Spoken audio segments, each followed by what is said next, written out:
إن الحمد لله نحمده ونستعينه ونستغفره ونعوذ بالله من شرور أنفسنا ومن سيئات أعمالنا من يهده الله فلا مضل له ومن يضلل فلا هادي له وأشهد أن لا إله إلا الله وحده لا شريك له وأشهد أن محمدا عبده ورسوله يا أيها الذين آمنوا اتقوا الله حق تقاته ولا تموتن إلا وأنتم مسلمون.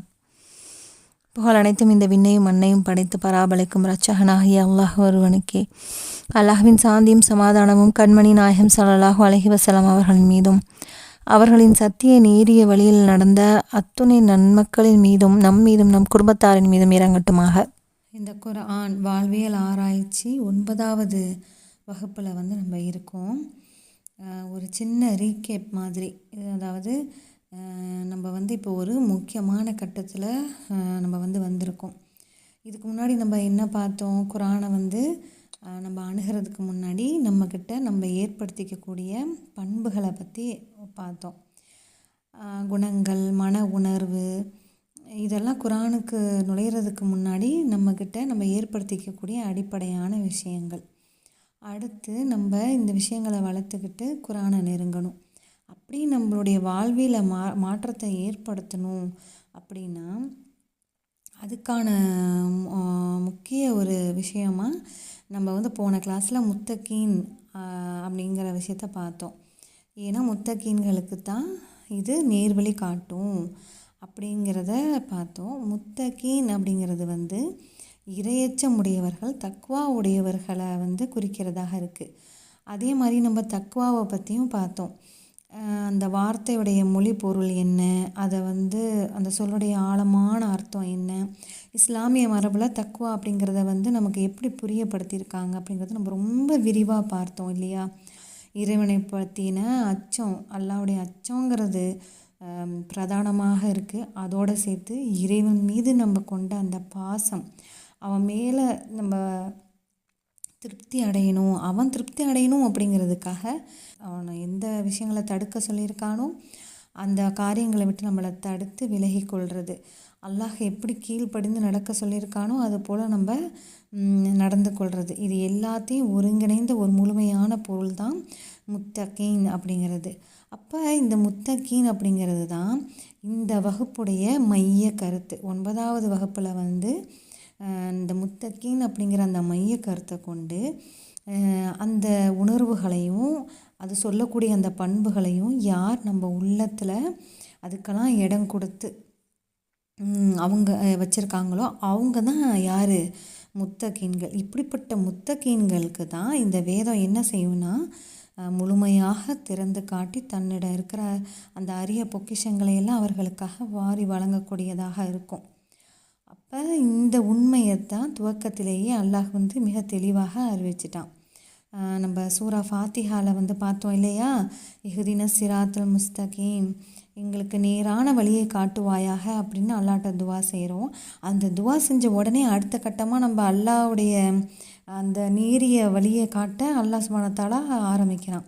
அடுத்த அத்தியாயத்திலேயே என்ன செய்கிறான்னா ஒரு முக்கியமான நிபந்தனையை வைக்கிறான். நீ முத்தகீனாக இருக்கணும், நீ முத்தகீனாக இருப்பவங்களுக்கு தான் இந்த வேதம் நேர்வழியை காட்டும் அப்படின்னு சொல்கிறான். நமக்கு இந்த குர்ஆன் எப்படி அருளப்பட்டிருக்கோ அதை கொண்டே என்ன செய்யணும்னா நம்ம ஆரம்பத்திலேருந்து அந்த விஷயங்களை நம்ம உள்வாங்கி நம்மளுடைய வாழ்வியலை நம்ம செயல்படுத்தவங்களாக இருக்கணும். அதனுடைய முதல் அத்தியாயம் 96வது அத்தியாயமாக இருக்குது. இக்ரக அப்படிங்கிற அந்த அத்தியாயம் அருளப்பட்டிருந்தாலும் எப்படி தொகுக்கப்பட்டாங்களோ அந்த அமைப்பிலேயே தான் நம்ம வாசித்து அந்த தொகுப்பு முறையில் தான் அல்லாஹ் சுப்ஹானஹு வ தஆலா என்ன செய்கிறான், நமக்கு ஒரு பெரிய வழிகாட்டுதல்களை நமக்காக இறைவன் வழங்குறான். அப்போது இந்த குர்ஆனை நுழையிற இந்த விஷயங்களை படிக்க போகிறோம். அது அது அந்த மாதிரி நம்ம எண்ணத்தோடு படிக்கும்போது தான் அதோடைய உண்மையான பயனையும் அதோடைய சாரத்தையும் நம்மளால் எடுத்துக்க முடியும். முதல்ல நாம் நம்மளை தகுதிப்படுத்திக்கணும். அந்த தகுதி தான் முத்தகீன். அந்த பண்பு, அந்த குவாலிட்டி முதல்ல உறுதியாக நிர்ணயித்ததுக்கு அப்புறமா தான் அல்லாஹ் நம்மளை அடுத்த விஷயத்துக்குள்ளெல்லாம் நம்ம கொண்டு செலுத்துவான். அதனால தான் முத்தகீன் அப்படிங்கிற அந்த விஷயத்த ரொம்ப சின்ன விஷயமாக நம்ம பார்த்துடக்கூடாது. ஏன்னா அது ரொம்ப விரிந்த ஆழமான ஒரு பொருளை நமக்கு கொடுக்குது. இதிலிருந்து தான் நம்மளுடைய சிந்தனைகள், வாழ்வியல் உருவாக்க போகிறோம், பண்பாடுகளை வந்து வளர்த்துக்க போகிறோம். இந்த அடிப்படையில் நின்று நாம் நம்மளுடைய பார்வையை நம்ம குடும்ப வாழ்க்கை, சமூகமாக நம்ம எப்படி வாழணும், நம்மளுடைய நடத்தை எப்படி இருக்கணும், சிந்தனை, வழிபாடு எல்லாமே நம்ம இதன் மூலியமாக தான் உருவாக்கிக்க போகிறோம். இப்படி உருவாக்கி வந்தால் தான் உண்மையான மாற்றம், அதுதான் வாழ்வியல் மாற்றம். அப்போ இந்த இந்த இது இல்லை அப்படிங்கிற பட்சத்தில் வெளிப்படையாக நம்ம வாழ்ந்தாலும் உள்ளார்ந்த அந்த மாற்றம் எதுவும் நம்மக்கிட்ட இருக்காது. அப்போ நம்ம கடந்த வகுப்பில் வந்து இந்த ஒரு முக்கியமான விஷயத்தை வந்து பார்த்து ஆய்வு பண்ண வந்து சொல்லியிருந்தாங்க. 59வது அத்தியாயத்தில் 18வது வசனத்தை வந்து ஆய்வு பண்ண சொன்னாங்க. இந்த வகுப்புடைய அந்த சாராம்சங்கள் எல்லாமே ஒரு முத்தகினுடைய பண்புகள், முத்தகின் இல்லாதவங்களுடைய பண்புகளெல்லாம் எடுத்து காட்டி அல்லாஹ் சுப்ஹானஹு வ தஆலா இந்த 59வது அத்தியாயம் 18வது வசனத்துலேருந்து 24வது வசனம் வரைக்கும் மிக விரிவாக அல்லாஹ் சுப்ஹானஹு வ தஆலா எடுத்து சொல்கிறான். முதல்ல அல்லாஹ் வந்து என்ன சொல்கிறான், எப்போவுமே நம்ம வந்து குர்ஆனுடைய வசனங்கள் வந்து ஒரு வசனத்துக்கும் இன்னொரு வசனத்துக்கும் தொடர்பு இல்லாதது மாதிரி தனித்தனியாக சொன்ன மாதிரி இருக்கும். என்ன காரணம்னா நம்ம வந்து அதை மேலோட்டமாக பார்ப்போம். அதை வந்து நம்ம குர்ஆனை என்ன முறையில் நம்மக்கிட்ட சொல்லுது, அது என்ன சொல்ல வருதுங்கிறத ஆழமான சிந்தனையோடு நம்ம அணுக மாட்டோம். அதனாலேயே தான் என்ன ஆகுதுன்னா நம்மக்கிட்ட அது வந்து ஏதோ தனித்தனியான ஒரு சொல்லு அந்த மாதிரி நம்ம வந்து புரிஞ்சுக்கிறோம். ஆனால் நம்ம ஆழ்ந்து சிந்திக்கும்போது ஒரு சொல்லுக்கும் இன்னொரு சொல்லுக்கும், ஒரு வசனத்துக்கும் இன்னொரு வசனத்துக்கும் இடையில் இருக்கிற அந்த தொடர்புகளை வந்து நம்மளால் தெளிவாக புரிஞ்சுக்க முடியும். அப்போது ஒரு சில வசனம் வந்து இறைவனை அஞ்ச சொல்லுது. இதோட வந்து ஆரம்ப வசனம் 18வது வசனம் இருக்கு இல்லையா, அதோடைய ஆரம்ப வசனம் வந்து என்ன சொல்லுது, இறைவனை அஞ்சிக்கோங்கங்குது. அப்புறம் சொர்க்கவாசி நரகவாசியை பற்றி சொல்லுது. அப்புறம் அல்லாவுடைய பண்புகளெல்லாம் சொல்லுது. இப்போ நம்ம அந்த அல்லாஹ் வந்து ஏன் ஆரம்பத்துலேருந்து முடிவு வரைக்கும் இப்படி சொன்னான், ஒன்றுக்கு ஒன்று என்ன தொடர்பு, அப்படிலாம் நம்ம சிந்திக்கும் போது தான் இதனுடைய பொருளை வந்து நம்மளால் அறிஞ்சிக்க முடியும். இப்போ 18வது வசனத்தில் அல்லாஹ் சொல்கிறான், ஈமான் கொண்டோரே அல்லாவை தக்குவா கொள்ளுங்க அப்படிங்கிற ஒரு அழைப்பை வந்து அல்லாஹ் சுப்ஹானஹு வ தஆலா சொல்கிறான். அப்போ இதுதான் தலைப்பு. இதை கொண்டு தான் பின்னாடி வரக்கூடிய அந்த விஷயங்கள்லாம் வரப்போகுது அப்படிங்கிறத நம்ம சிந்திச்சு பார்க்கணும். ஏன் ரெண்டாவது என்ன விஷயம் அப்படின்னா, அதில் அல்லாஹ் என்னென்னலாம் பேசுகிறான், நீங்கள் பிரித்து பார்த்த அந்த முதல்ல இறை நம்பிக்கையாளர்களே அல்லாவை தக்குவா கொள்ளுங்க, சாதாரண மொழிபெயர்ப்பில் அல்லாவை தக்குவா கொள்ளுங்க அப்படிங்கிறது இருக்கும். ஆனால் முழுமையாக எல்லாராலையும் 100% அந்த மொழிபெயர்ப்பை வந்து கொடுக்க முடியாது. ஏன்னா தக்குவாங்கிறது வந்து நிறைய விஷயங்களை வந்து உள்ளடக்கக்கூடியதாக இருக்குது. பிரதானமாக அதில் வந்து பயம் அப்படிங்கிற மைய கருத்தை அதில் வச்சு மொழிபெயர்க்கிறாங்க. அல்லாவை அஞ்சணும், அல்லாஹ் வந்து என்ன பேசுகிறான், அச்சமுடையவர்களுடைய அந்த பண்பு வந்து எப்படி வெளிப்படும் அப்படிங்கிறத அடுத்த தொடரில் வந்து அல்லாஹ் சுப்ஹானஹு வ தஆலா விளக்குறான். ஒவ்வொரு ஆத்மாவும் நாளைக்கு என்ன வச்சிருக்கு அப்படிங்கிறத முன்பே அவங்க என்ன செஞ்சுக்கிட்டோம், அதை வந்து சரி பார்க்கட்டும் அவங்களுடைய செயலில் அப்படின்னு சொல்லும்போது, இங்கே நாளை அப்படின்னு குறிப்பிடுற அந்த சொல் இருக்கு இல்லையா, இது நான் சாதாரணமாக ஒருத்தவங்களுக்கு என்ன தோணும், நாளைங்கிறது நாளைக்கு என்ன சம்பாதிக்கிறோம், நாளைக்கு என்ன நன்மை செய்கிறோம் அப்படின்னு தோணும். ஆனால் இங்கேயும் நாளை அப்படிங்கிற இந்த சொல் என்ன குறிக்குது, மறுமையை குறித்து காட்டக்கூடியதாக இருக்குது. அப்போது மறுமை வாழ்க்கை தான் நமக்கு நிரந்தரமான வாழ்க்கை. அந்த வாழ்க்கைக்கு இங்கே துனியாவில் நீ என்ன செயல்கள் செஞ்சு வச்சிட்ருக்க அப்படிங்கிறத நம்ம சிந்திச்சு பார்க்கணும். குர்ஆனில் ஒவ்வொரு வசனத்துக்கும் ஒவ்வொரு மைய நோக்கம் இருக்கும். அந்த நோக்கம்தான் அதனுடைய முதன்மையான அர்த்தம். இதிலிருந்து பெறப்படக்கூடிய அந்த கருத்துக்கள் தான் ரொம்ப பிரதானமானதாக இருக்குது. அப்போ அதற்கு அப்பாற்பட்ட விளக்கங்கள் அல்ல தகவல்கள் கிடைச்சாலும் கூட சில நேரங்களில் வந்து அல்லாஹ் சுப்ஹானஹு வ தஆலா வந்து அறிவியல் சான்றுகள் இதெல்லாம் வந்து காட்டுவான். ஏன்னா அதுவும் குர்ஆனை மெய்ப்பிக்கக்கூடியது தான். ஆனால் அது வந்து இரண்டாவது பட்சம். முதல்ல வந்து நம்ம என்ன செய்யணும்னா, அதோட மைய கருத்தாக அதை நம்ம கூடுதலான ஒரு பயன் வந்து அதில் கிடைக்குது அப்படிங்கிறத நம்ம சிந்திச்சு பார்க்கும்போது தான் என்ன ஆகும், கூடுதல் லாபம் என்ன நமக்கு கிடைக்குது அப்படின்னா, இதிலிருந்து வெறும் அறிவியல் சான்றுகளை மட்டும் வச்சுக்கிட்டு நம்ம வந்து குர்ஆன் உண்மைதான், இது உண்மையான வேதம் அப்படின்னு நம்ம இருக்க முடியாது இல்லையா. அதில் என்னென்ன சொல்லப்பட்டிருக்கு மனிதர்களுக்கான வழிகாட்டியாக அது இருக்குது. அப்போ மனிதன் வந்து எப்படி வாழணும், அவனுக்கு அப்படி அவன் முக்மீனாக தான் வாழணும், அந்த முக்மீனுக்கு தக்குவா தேவை. அப்போ அந்த தக்குவாவுடைய அந்த விரிவான பொருளை வந்து இந்த வசனத்தில் அல்லாஹ் சொல்லிட்டான். நாளைக்கு என்ன விளைவு வரும் அப்படிங்கிறத அவங்க கணக்கில் வச்சுருப்பாங்க அந்த தக்குவாதாரிகள். அவங்க பேசுகிற வார்த்தை, கொடுக்குற அந்த செயல், கோவப்படுறது, திட்டுறது, அடிக்கிறது எல்லாமே நாளைக்கு அது நன்மையாக மாறுமா, அல்லாவுடைய திருப்தியை தருமா, இல்லை அது அவனுடைய கோபத்துக்கு காரணமாக மாறிடுமா அப்படிங்கிறத சிந்திச்சு ஒவ்வொரு அடியிலையும் கவனத்தோடு நடக்கிறவங்க தான் தக்குவாதாரிகள். இதை குறித்து உமர் ரலியல்லாஹு அன்ஹு அவர்கள் கூட ஒரு ஹதீஸில் வந்து சொல்லியிருப்பாங்க. ரொம்ப அழகாக விளக்கியிருப்பாங்க. எப்படின்னா, ஒரு முள் நிறைஞ்ச ஒரு காட்டு பகுதியில் ஒருவர் நடந்து போகிறாருன்னா அவருடைய நிலையை வந்து தக்குவாவோட வந்து இணைச்சி பார்ப்பாங்க. அந்த தக்குவாதாரி வந்து அந்த முள் நிறைந்த பாதையை வந்து உதாரணமாக காட்டுறாங்க. நம்ம அந்த முள் இருக்கிற இடத்துல, இப்போ நம்ம தலைக்கு மேலே முள் இருக்குது, கையில் இடது பக்கம் வலது பக்கம் நம்முடைய கால், நம்ம ஆடைகள் கூட அதில் பட்டு கிழிஞ்சிடக்கூடாதுன்னு எவ்வளோ ஒரு செக்யூர்டாக நம்ம காலை எடுத்து ரொம்ப பாதுகாப்பாக வைப்போம் இல்லையா? அது மாதிரி தான் ஒரு தக்குவாதாரியுடைய கவனமும் இருக்கும். அப்படி கவனமாக அவன் முயற்சி பண்ணி நடக்கும்போது தான் அவன் விழிப்போட கவனமோட தன்னுடைய காரியங்களை நடத்துகிறவன் தான் தக்குவாதாரி. அப்போ நம்மளுடைய வாழ்க்கையில் நாம் செய்கிற ஒவ்வொரு செயலுக்கும் மறுமைக்காகத்தான் நம்ம இங்கே அனுப்பியிருக்கோம். மறுமைக்காகத்தான் நம்ம வாழ்கிறோம் அப்படிங்கிற அந்த உணர்வோடு அவர் வந்து என்ன செய்வார், அதை வந்து உணர்ந்து செயல்படுவார். ஒரு பயிற்சிங்கிறது வந்து என்ன ஆகும்னா, ஆரம்ப நேரத்தில் அது கொஞ்சம் கஷ்டமாக தெரியும் நமக்கு. எப்படி எல்லா நேரத்திலும் எப்படிப்பா நம்ம இப்படியே இருக்க முடியும் அப்படின்னு. ஆனால் அதுக்கு நம்ம பழகிட்டோம் அப்படின்னு சொன்னால் அது ஒரு சிரமமாகவே நமக்கு தெரியாது. இதுதான் இந்த விழிப்புணர்வு மனநிலை தான் நம்மளை வந்து மாற்றிக்கிறதுக்கு அது ரொம்ப தேவைப்படக்கூடிய ஒரு விஷயம். அப்போ அதுக்காகத்தான் என்ன செய்கிறாங்க, நம்மளே முஹாசபா வந்து செஞ்சுக்கணும், சுய பரிசோதனை செஞ்சுக்கணும். அப்போ இந்த வசனத்தில் மீண்டும் வந்து அல்லாஹ் என்ன சொல்கிறான், அடுத்த தொடரில் அல்லாவை அஞ்சுங்க அப்படின்னு வலியுறுத்திட்டு, நீங்கள் செய்கிற எல்லாத்தையும் அல்லாஹ் வந்து நுணுக்கமாக அறிஞ்சு வச்சுருக்கேன் அப்படின்னு சொல்கிறான். அப்போ வந்து இதன் மூலயமா பெரிய செயல்கள் மட்டும் இல்லை, மிக சிறிய செயல்கள் கூட அவனுடைய அரிசிலிருந்து, அவனுடைய அந்த பார்வையிலிருந்து அது வந்து தப்பக்கூடியதாகவே இல்லை. எல்லா விஷயத்தையும் எல்லாத்தையும் பார்ப்பவனாக, கேட்பவனாக, நுண்ணறிவாளனாக அல்லாஹ் சுப்ஹானஹு வ தஆலா இருக்கான். அப்படி இருக்கிறான். அதனால நீங்கள் எச்சரிக்கையோடு இருங்கன்னு சொல்லிட்டு அதுக்கு அடுத்து எதிர்மறையான உதாரணத்தை அல்லாஹ் சுப்ஹானஹு வ தஆலா இங்கே வந்து விடலை, அதையும் சொல்லி காட்டிட்டான். நீங்கள் அல்லாஹ்வை மறந்தவங்களை போல் நீங்கள் ஆகிடாதீங்க. தக்வா உள்ள அந்த அவருடைய அவர் வந்து அல்லாஹ்வை நினைவு வச்சுருப்பார். ஆனால் தக்வா இல்லாதவன் எப்படி இருப்பான், அல்லாவையே மறந்தவனாக இருப்பான். அவனுடைய ஒவ்வொரு நிகழ்வுகள்,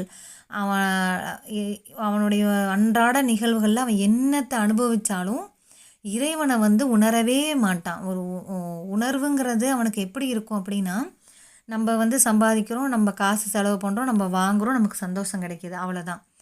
அவனுக்கு வந்து ஒரு சோதனை வந்தாலும் என்ன செய்ய மாட்டான், அவன் அல்லாட்ட திரும்பவும் மாட்டான். அதே நேரத்தில் ஒரு சாதாரணமாக ஒரு டீ குடிக்கும் போது ஒரு சின்ன சின்ன விஷயங்களில் கூட அல்லாவுடைய அருள் இதில் இருக்கே, அல்ஹம்துலில்லாஹ் அப்படின்ற அந்த உணர்வோடு அல்லாஹ்க்கு நன்றி செலுத்த மாட்டான்.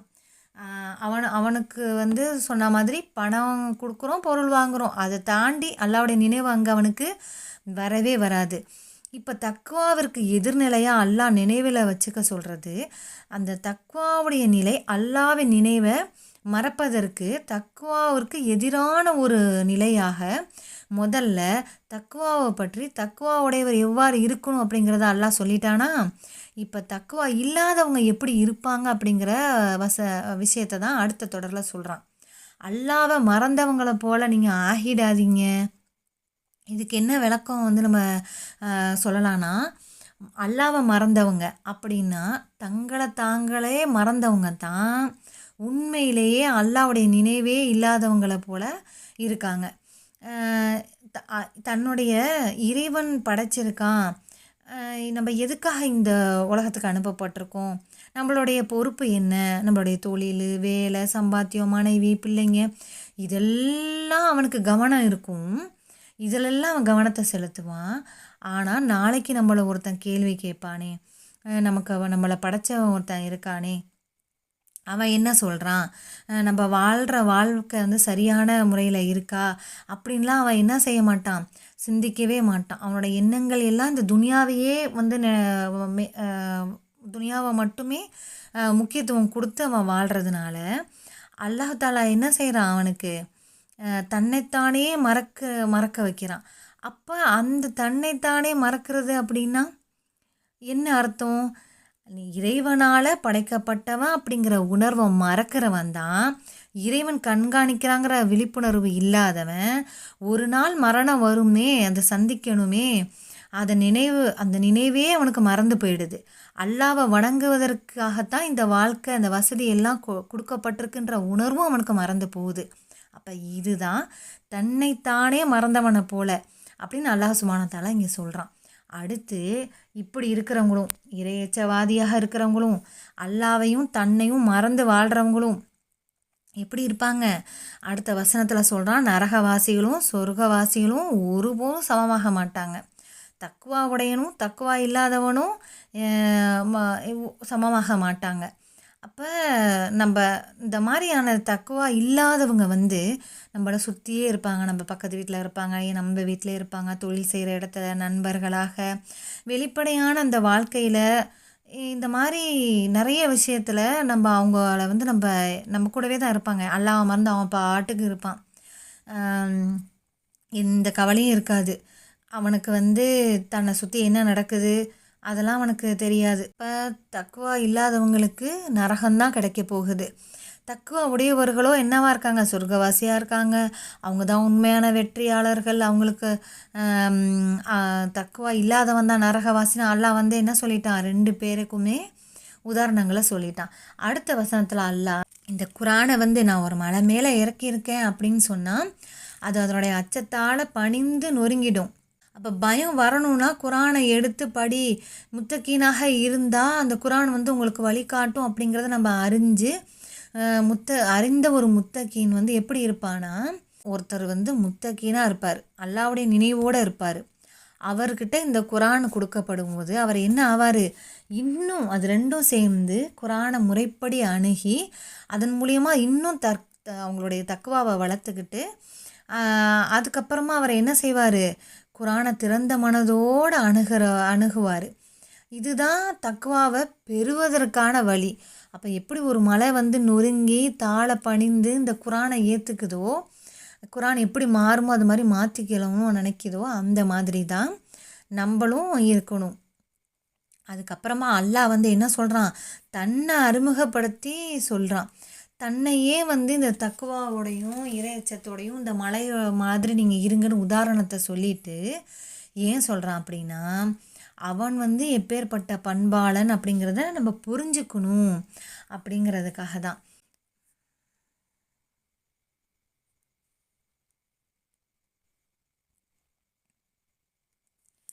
ஏன்னா இந்த இந்த எல்லா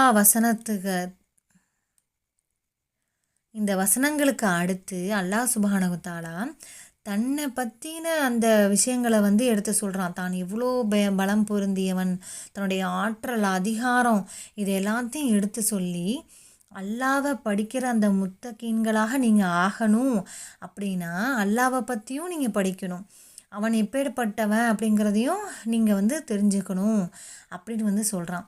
அப்போ நம்ம இறையச்சவாதியாக இருக்கணும், நம்ம தக்குவாவாதியாக இருக்கணும். இந்த குரானில் வந்து அல்லாஹ் தான் மிகப்பெரியவன், அவன் தான் நமக்கு வழிகாட்டக்கூடியவனாக இருக்கான். அப்போ அவனுடைய அந்த சிஃபத்துகளையும் நம்ம வந்து தெரிஞ்சுக்கணும். இப்படி 3மே ஒன்று சேர நம்ம என்ன செய்யணும், நம்மளுடைய வாழ்க்கையில் நம்ம கொண்டு வரணும். அப்படின்னா இந்த முத்தகீன்கிட்ட இருக்கிற அந்த பண்புகளை வளர்த்துக்கிறதுக்கு நம்மக்கிட்ட நிறைய நல்ல செயல்களை வந்து நம்ம உள்ளே கொண்டு வரணும். அது செயல்களாக மாற்றுறது தான் நம்மளுடைய பயிற்சியே இருக்குது. அப்போ நாளைக்கு வேண்டி நம்ம என்ன செய்யணும் அப்படிங்கிறத கவனிக்கணும்னா, இன்றைக்கி என்னுடைய செயல் எப்படி இருக்குது அப்படிங்கிறதுக்காக நம்ம வந்து ஒரு சார்ட்டை ரெடி பண்ணி நமக்கு வந்து போட சொல்லியிருந்தாங்க. அதாவது குரானில் வந்து ஆல இம்ரான் அப்படிங்கிற அந்த அத்தியாயத்தின் மூலியமாக அதில் சொல்லப்பட்டிருக்கு ஒரு மனிதன் எப்படி வாழணும், என்னென்னலாம் செய்யணும். முத்தக்கினுடைய அந்த பயிற்சி, அவர் எப்படியெல்லாம் இருப்பார், அவருடைய பண்புகள் என்ன, எப்படியெல்லாம் அல்லாஹ் அந்த பண்புகளை எடுத்து காட்டுறானோ அந்த பண்புகளை எல்லாம் நாம் நமக்குள்ளே இம்ப்ளிமெண்ட் பண்ணணும். அதை நம்ம உள்ளே கொண்டு அதை செயல்படுத்த ஆரம்பிக்கணும். ஏன்னா நமக்கு அடுத்து வரக்கூடிய அந்த நாட்களில் ஒரு பயிற்சியாக பயிற்சியின் ஆரம்பமாக இந்த சார்ட்டை ரெடி பண்ண சொல்லி கிளாஸில் சொல்லியிருந்தாங்க. அப்போ வெறும் பார்வையாளராக ஒரு கேள்வியாராக இருப்பது மாற்றத்துக்கான ஒரு விஷயத்தை நமக்கு தூண்டாது. நம்மளாக இண்டிவிஜுவலாக நமக்கு என்னெல்லாம் தேவையோ அதை நாமளே எழுதி அதை நம்ம மாற்றிக்கிட்டால் மட்டும்தான் நம்மளால் என்ன பண்ண முடியும். இந்த வாழ்வியல் ஆராய்ச்சியில் நம்ம முத்தக்கீனாக இருந்து முத்தக்கீனுடைய பண்புகளை வளர்த்துக்கிறதுக்கு இது நமக்கே உதவியாக இருக்கும். அப்போ அல்லாஹ் குரானில் முத்தக்கீன்களுடைய பண்புகளை எல்லாம் சொல்கிறான். அதுக்கு நிறைய அத்தியாயங்களை எடுத்து உஸ்தாத் சொன்னாங்க. அப்போ இந்த வசனத்தையெல்லாம் பார்த்து நம்ம உள்ளத்தில் அந்த உத்வேகத்தை வளர்த்துக்கிட்டு நம்மளே என்ன செய்யணும், ஒரு ரீசார்ஜ் பண்ண மாதிரி நம்மளை புதுசாக நம்ம செயல்களை, இதுக்கு முன்னாடி இருந்த செயல்களெல்லாம் நம்ம அதை எண்ணி பார்த்துட்டு அதுலேருந்து இப்போ நம்ம என்ன மாற்றத்தை கொண்டு வரலாம் அப்படிங்கிறத நம்மளே சிந்தித்து அதை செயல்படுத்தணும். அப்போ இங்கே நம்மளுடைய வாழ்க்கையில் நம்ம விருப்பம் இல்லாமல் அவனே அல்லாவே நமக்கு ஃப்ரெண்ட் ஆகிடுவான். அவனே நம்மளை விரும்புவான். அப்படின்னா விரும்புகிறதை எல்லாம் அல்லாவே நமக்கு செஞ்சு கொடுப்பான். அப்போ எல்லா கஜானாவும் யார்கிட்ட இருக்குது, அல்லாஹ் சுப்ஹானஹு வ தஆலாட்ட தான் இருக்குது. அப்போது அந்த அல்லாஹ் விரும்பக்கூடிய ஆட்களாக நாம் இயன்ற அளவுக்கு என்ன செய்யணும். அப்போ அந்த ரப்புடைய நேசத்துக்குரியவங்களாக நம்ம ஆயிட்டோம் அப்படின்னு நம்ம சொன்னால், அந்த முத்தக்கீனாக நம்ம ஆயிட்டோம்னு சொன்னால் 3வது வசனத்தில் 76வது வசனத்தில் அல்லாஹ் தஆலா சொல்கிறான், அல்லாஹ் முத்தக்கீன்களே நேசிக்கிறான் அப்படின்னு சொல்கிறான். அப்போது நம்ம அல்லாஹ்வுடைய வாக்குறுதி தர்றான், அல்லாஹ்வுடைய வார்த்தையை தான் நம்ம பார்க்கணும். அடுத்து 3வது அத்தியாயம் 120வது வசனத்தில் அல்லாஹ் சொல்கிறான், முதல்ல அல்லாஹ் நம்மளை நேசிக்கிறானா, அடுத்து இதில் அல்லாஹ் சொல்கிறான், அந்த காலத்தில் இருந்து அந்த நயவஞ்சகர்கள் சூழ்ச்சி செஞ்சாங்களாம். அவங்க பண்ண வேலையெல்லாம் இந்த 3வது அத்தியாயத்தில் 120வது வசனத்தில் அல்லாஹ் சுப்ஹானஹு வ தஆலா சொல்கிறான், அந்த நயவஞ்சகர்கள்லாம் சேர்ந்து என்னென்னலாம் வேலை பார்த்தாங்க, அவங்க அந்த மனநிலையெல்லாம் அல்லாஹ் பேசிக்கிட்டே வரான் அதில். அப்போ உங்களுக்கு ஏதாவது நல்லது நடந்தால் அதை என்ன பண்ணுறாங்க, சிலர் அதை தாங்கி கொள்ள முடியலை. உங்களுக்குன்னு ஒரு போரில் வெற்றி கிடைக்குது இஸ்லாமியர்களுக்கு, அது அவங்களால தாங்கிக்க முடியல. இஸ்லாமியர்களுக்கு செல்வம் கிடைச்சாலோ முன்னேற்றம் ஏற்பட்டாலோ அவங்களுக்கு ஒரே எரிச்சலாக இருக்குது. என்னடா இவங்களுக்கு இப்படியெல்லாம் நடக்குது அப்படின்ற போராமை குணம் அவங்க அந்த எதிரிகளுக்கு வருது. அதே நேரத்தில் உங்களுக்கு ஏதாவது ஒரு துன்பம் வந்துடுச்சுன்னு சொன்னால் அதை அவங்க சந்தோஷமாகவே எடுத்துக்கிறாங்க. இவங்களுக்கு வீழ்ச்சி வரணும், இவங்க தோற்று போகணும் அப்படிங்கிற எண்ணத்தோடு என்ன பண்ணுறாங்க, நம்மளுக்கு ஏற்பட்ட அந்த கஷ்டத்தை நினச்சி அவங்க ரசிக்கிறாங்க. உங்களுக்கு ஏற்படுற அந்த துன்பமே அவங்களுக்கு மகிழ்ச்சியாக மாறுது அப்படின்னு இந்த அத்தியாயத்தில் அல்லாஹ் சுப்ஹானஹு வ தஆலா எடுத்து சொல்கிறான். அப்போ இந்த மாதிரி குணம் உள்ளவங்க சும்மா இருக்க மாட்டாங்க இல்லையா. உங்களுக்கு துன்பம் ஏற்படணும் அப்படிங்கிறதுக்காக அவங்க திட்டம் போடுவாங்க, அவங்க சூழ்ச்சி செய்வாங்க, அவதூறு பரப்புவாங்க. எப்படியாவது வீழ்ச்சி அடைஞ்சிட மாட்டாங்களா, நாசமாக போக மாட்டாங்களா, இவங்களுடைய வளர்ச்சியுடைய எப்படி தடுக்கலாம், இவங்க முன்னேற்றத்தை எப்படி நம்ம பிடுங்கலாம், நேற்று வரைக்கும் சாதாரணமாக இருந்துட்டு இன்றைக்கி இப்படியெல்லாம் வாழ்கிறாங்களே அப்படியெல்லாம் என்ன பண்ணுவாங்க, ஒரு வண்டியில் பயணம் செஞ்சால் கூட இவனுக்கு எப்படிரா இந்த மாதிரியான வண்டி கிடச்சிச்சு அப்படியெல்லாம் அவங்க சொல்லுவாங்க. அது தீய எண்ணங்களை என்ன பண்ணுவாங்க, அவங்க வளர்த்துக்கிட்டே இருப்பாங்க. அப்போ இதுக்கு தான் அல்லாஹ் தெளிவான பதிலை அடுத்த தொடரில் சொல்கிறான், நீங்கள் பொறுமையோடு இருந்து தக்வாவுடையவர்களாக இருந்தால் அவர்களுடைய எந்த சூழ்ச்சியும் உங்களுக்கு தீங்கு செய்ய முடியாது அப்படின்னு அல்லாஹ் உறுதி அளிக்கக்கூடியவனாக இருக்கான். இது எவ்வளோ பெரிய நிம்மதி தரக்கூடிய வார்த்தை. நான் என் பாதையில் நேர்மையாக இறையச்சத்தோடு நடந்துக்கிட்டால் போதும், சுற்றி இருப்பவர்களெல்லாம் என்ன பேசினாலும் என்ன சதித்திட்டம் போட்டாலும் ஒரு இன்ச்சு கூட என்ன செய்ய முடியாது, அவங்களால எதையும் நகர்த்த முடியாது. ஏன்னா அல்லாஹ் சுபானத்தெல்லாம் இங்கே வந்து நமக்கே என்ன செய்கிறான், அந்த உங்கள் சூழ்ச்சியெல்லாம் உங்களால் ஒன்றும் செய்ய முடியாதுன்னா அப்போ அல்லாவே அங்கே நின்று நம்மளை பாதுகாக்கக்கூடியவர்களாக இருக்கான் இறையச்சவாதிகளுக்கு.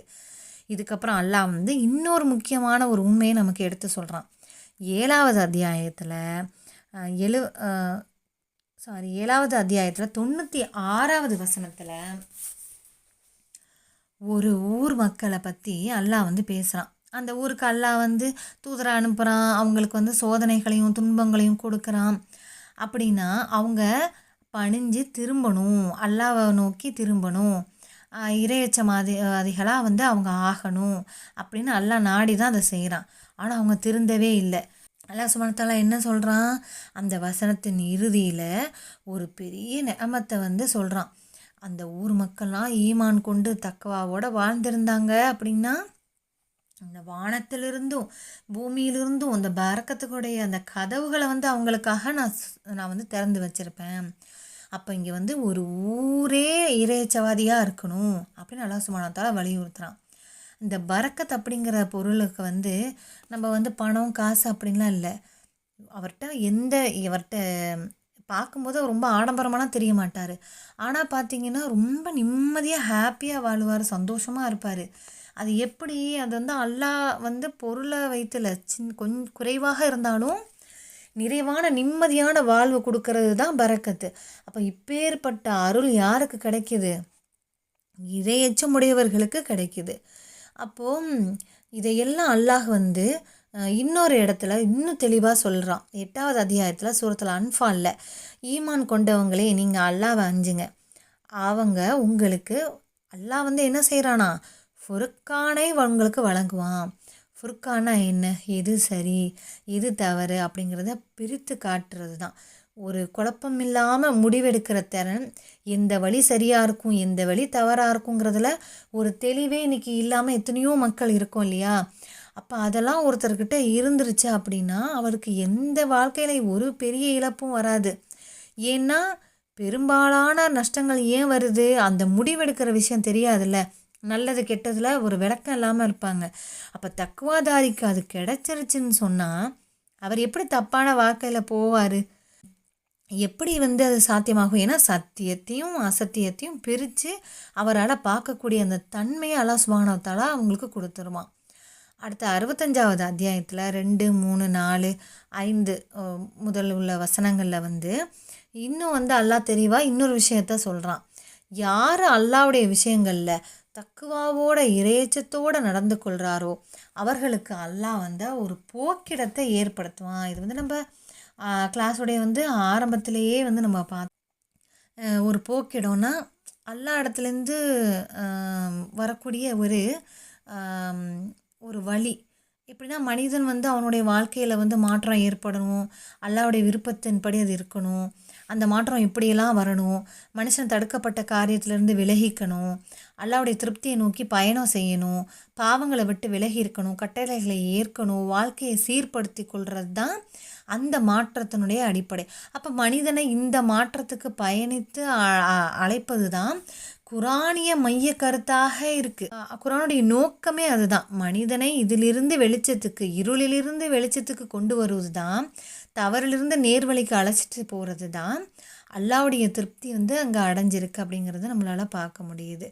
அப்போது நம்ம என்ன செய்யக்கூடாது, இந்த விஷயத்தில் வந்து நம்ம ஒரு அலட்சியமாக இருக்கக்கூடாது, இதில் ஒருவர் கூட பங்கெடுக்காமல் இருக்கக்கூடாதுன்னு சொல்லிட்டு நம்மளுடைய அந்த தக்குவா அப்படிங்கிற அந்த விஷயத்தில் அதோடு நம்ம சேர்ந்து நம்மளுடைய செயல்களில் என்னெல்லாம் மாற்றம் கொண்டு வரணும் அப்படிங்கிறத எழுதி சொல்லியிருக்காங்க.